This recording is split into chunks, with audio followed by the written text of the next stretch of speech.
Assalamualaikum warahmatullahi wabarakatuh. Perkenalkan, nama saya Lubiana dengan NIM 22650094. Pada kesempatan kali ini saya akan menjelaskan tentang rekayasa perangkat lunak atau software engineering. Pertama-tama adalah sejarah software engineering. Istilah software engineering digunakan pertama kali pada akhir 1950-an dan awal 1960-an. Saat itu masih terdapat perdebatan tajam mengenai aspek engineering dari pengembangan perangkat lunak. Pada tahun 1968 dan 1969, Komite Sains NATO mensponsori dua konferensi tentang rekayasa perangkat lunak yang memberikan dampak kuat terhadap pengembangan rekayasa perangkat lunak. Pengertian dasar. Istilah rekayasa perangkat lunak (RPL) secara umum disepakati sebagai terjemahan dari istilah software engineering. Istilah software engineering mulai dipopulerkan pada tahun 1968 pada Software Engineering Conference yang diselenggarakan oleh NATO. Sebagian orang mengartikan RPL hanya sebatas pada bagaimana membuat program komputer, padahal ada perbedaan yang mendasar antara perangkat lunak software dan program komputer. Perangkat lunak adalah seluruh perintah yang digunakan untuk memproses informasi. Perangkat lunak dapat berupa program atau prosedur. Program adalah kumpulan perintah yang dimengerti oleh komputer, sedangkan prosedur adalah perintah yang dibutuhkan oleh pengguna dalam memproses informasi. O'Brien 1999.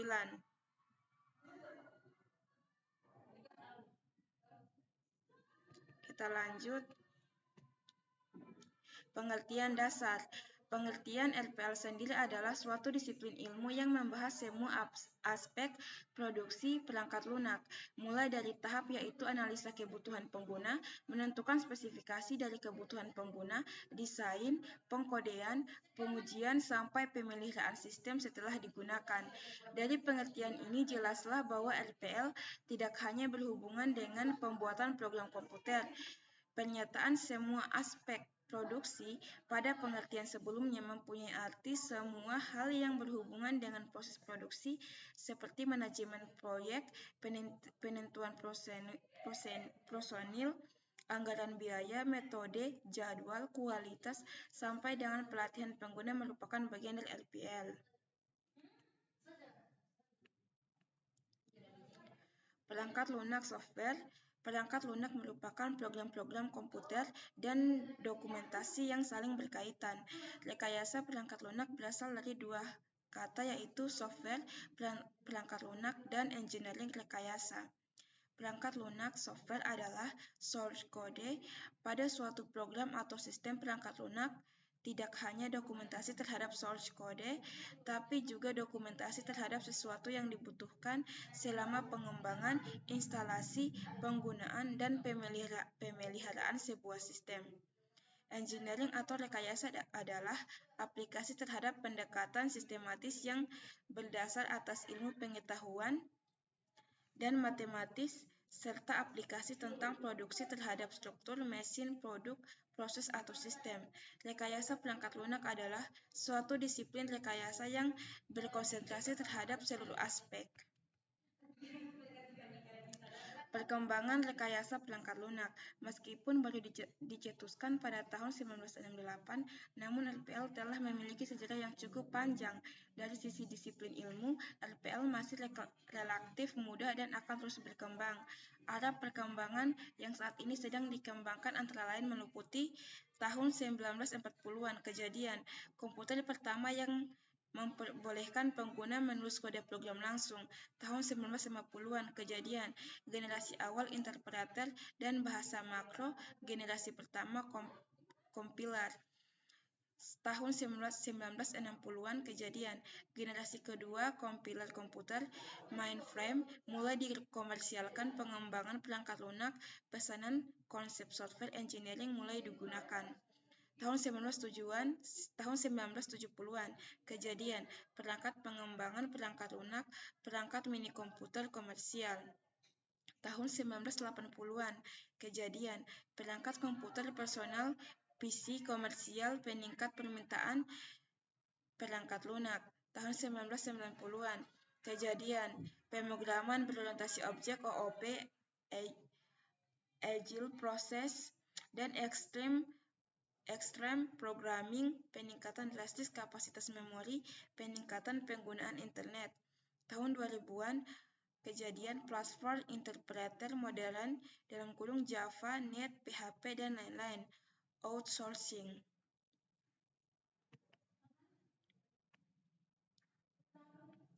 Ruang lingkup rekayasa perangkat lunak, software engineering. Rekayasa perangkat lunak telah berkembang sejak pertama kali diciptakan pada tahun 1940-an hingga kini. Fokus utama pengembangannya adalah untuk mengembangkan praktek dan teknologi untuk meningkatkan produktivitas para praktisi pengembang perangkat lunak dan kualitas aplikasi yang dapat digunakan oleh pemakai. Software engineering, ruang lingkup rekayasa perangkat lunak. Software engineering yaitu software design, software requirement, software construction, software testing, software maintenance, configuration management, tools and method, software quality, dan proses.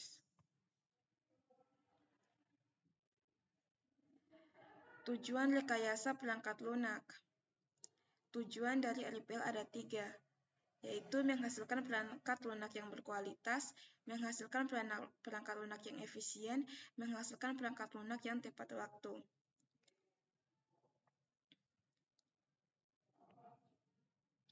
Kemudian di sini ada sponsor, developer, user.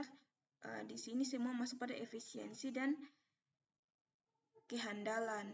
Untuk sponsor yaitu harga yang wajar, luas, on time, peningkatan produktivitas user, kemudahan mempelajari, mengingat, penggunaan, dan fungsional. Sedangkan developer, dokumentasi yang baik, minimum error, desain yang baik, kode yang mudah dibaca dan dimodifikasi.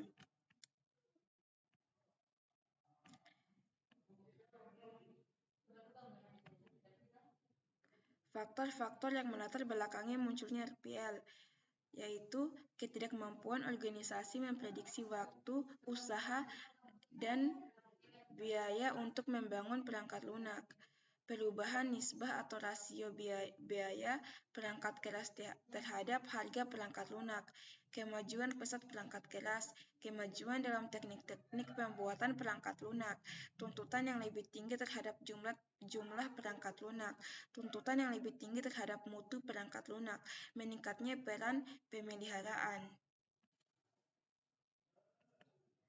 Rekayasa perangkat lunak dan disiplin ilmu lain.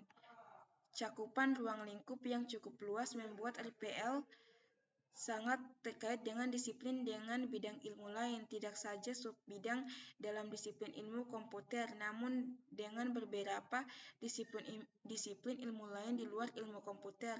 Hubungan keterkaitan RPL dengan ilmu lain dapat terlihat pada gambar, yaitu rekayasa perangkat lunak, matematika, manajemen kualitas, manajemen proyek, rekayasa sistem, dan ergonomika.